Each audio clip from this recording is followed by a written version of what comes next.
我早就当警司了。要不是我，你能有今时今日吗？这么喜欢长，结婚。老娘虽然是走性感路线的，但也是有尊严的。说得好有道理哦。流氓会武术，谁也挡不住。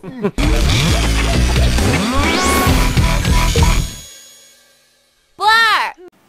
Welcome to the Silver Spleen. This is my review of Badges of Fury, starring Jet Li. When I saw the trailer for this movie, I cringed. Hell, when I saw the thumbnail for the trailer, I cringed. I could tell from the trailer that Badges of Fury was supposed to be a light-hearted parody romp, but there was something about it that grated on me. And I admit, it was at least partially the language, but mostly the mugging. It's not news to anybody with two brain cells to rub together that I have my own set of prejudices when it comes to movies. I don't care for a lot of the movies that come from mainland China for a number of reasons. One of them has to do with comedy. I often find that the humor, or simply the comic orientation of mainland movies, just bothers me. It strikes me as excessively lowbrow and overly broad, and that kind of facial mugging really annoys me, even though I do a lot of it myself.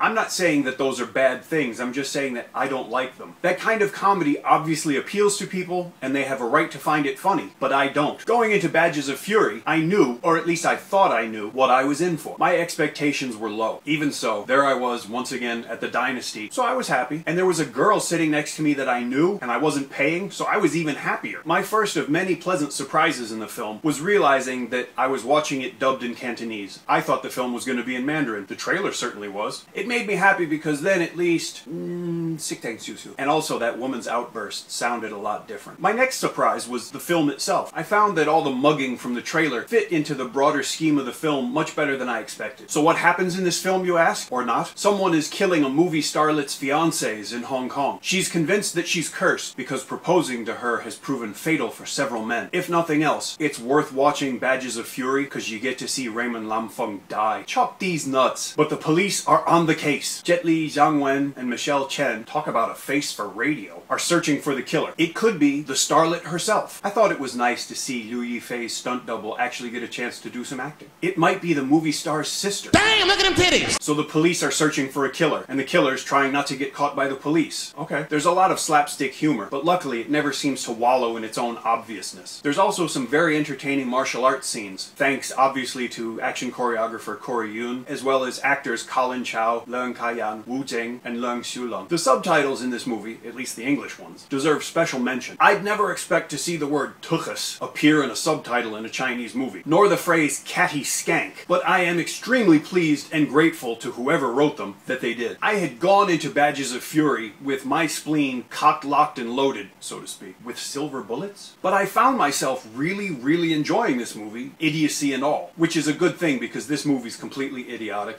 but I mean that in the most flattering way possible. In many ways, it made me feel kind of nostalgic. It reminded me a lot of Hong Kong movies from 20 years ago, without ever degenerating into a slavish homage or regurgitation. And it obviously hit the right marks for the audience, because they seemed to find all of the jokes funny. Especially the little kid in front of us, who asked his mother how come the Guaylo always says bad words whenever the movie star's sister shows up on screen.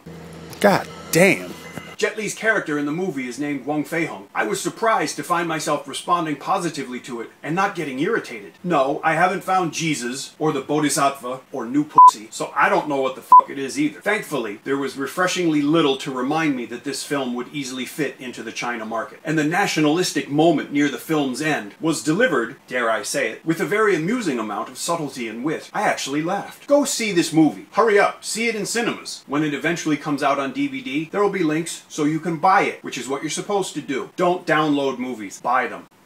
If you liked this review, please leave me a comment. If you didn't like the review, leave me a comment. Please subscribe to this channel because I need the validation.